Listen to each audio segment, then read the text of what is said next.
In lesson 64, we're looking at complex fractions and complex numbers. In our first example, we're adding a plus 1 over b plus x. So I'm going to start with just a plus 1 over, and I'm going to make the bottom just one fraction. So this will be 1 plus bx over b. So they had a common denominator of b. Okay, then 1 divided by 1 plus bx over b is the same as multiplying that. So this would be a, or the reciprocal of that, plus b over 1 plus bx. Now our common denominator is this 1 plus bx. So I'll have to multiply that to the a. So I'll have a times the 1 and then a times the bx. So it'll be plus a bx plus b, and that's all over 1 plus bx, and that would be our answer. Okay, the next one is very similar, but this time a is over x. So I have a over x plus, and we have a 4 on top, 4, that should be a 4. And this is, let's see, it has a common denominator of x. So it'll have an x plus b all over x. Now I'm going to multiply the 4 by the reciprocal. So I have a over x plus 4x over x plus b. Now this time our common denominator is going to be x times x plus b. So the a is multiplied to the x plus b. So this will be ax plus ab plus the 4x is multiplied to the x. So this will be 4x squared, and then that will be our answer. So whenever we add those terms, we're really just combining them into one big fraction. Alright, in example 3, we are multiplying the square root of negative 2 times the square root of negative 3. Now we need to take those negatives out. So I would have the square root of 2i times the square root of 3i. So I multiply the square roots together. So that's the square root of 6, and then I'll multiply the i's together, so that would give me an I squared. Now that I squared equals a negative 1, so our final answer is a negative square root of 6. Okay, let's look at the next one. So I need to simplify this so I can combine as many like terms as possible. So I'm always looking for an I squared that would be a negative 1, or an I to the 4th, which would be a positive 1 that I can take out of there and multiply. So on the first one here, 4i cubed, I can take out an I squared as a negative 1, so that would become a negative 4i.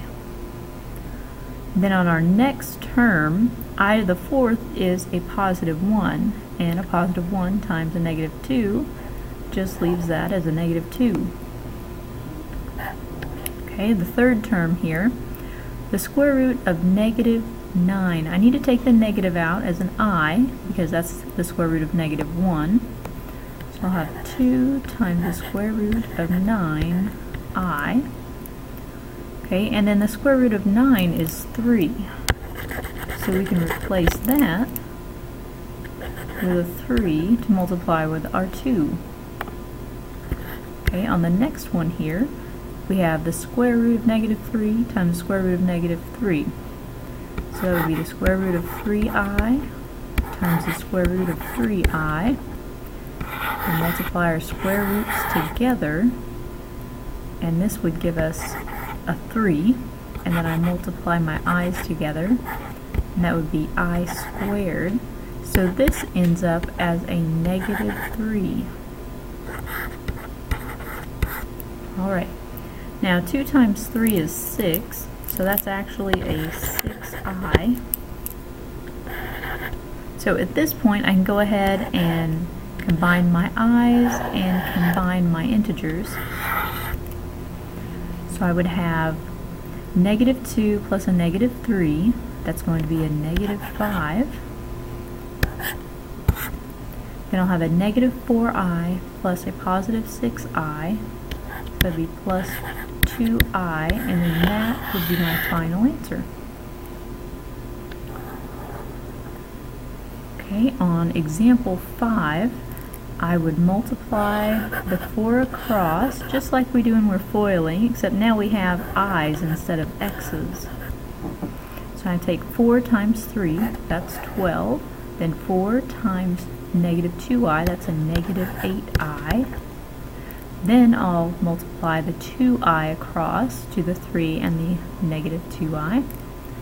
So I'll have plus 6i minus 4i squared. Now this I squared equals that -1. So a -4 times a -1 is actually just a +4.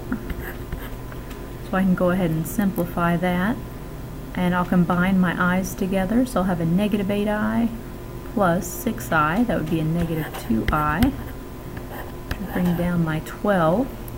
Then I can combine the 12 and the 4. So that's 16 minus 2i, and that's our answer. Alright, we have one more example, and it's very similar where we're using that FOIL method with the I instead of the X. So I'm going to multiply the 5i across, so this will be 20i, and then I'll multiply the 5i to the 3i, so it'll be plus 15i squared.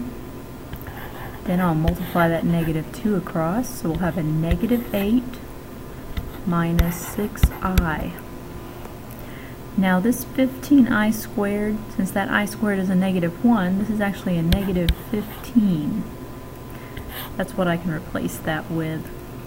Now I can combine my i's together, so I'll have the 20i and the -6i I can put together as a 14i.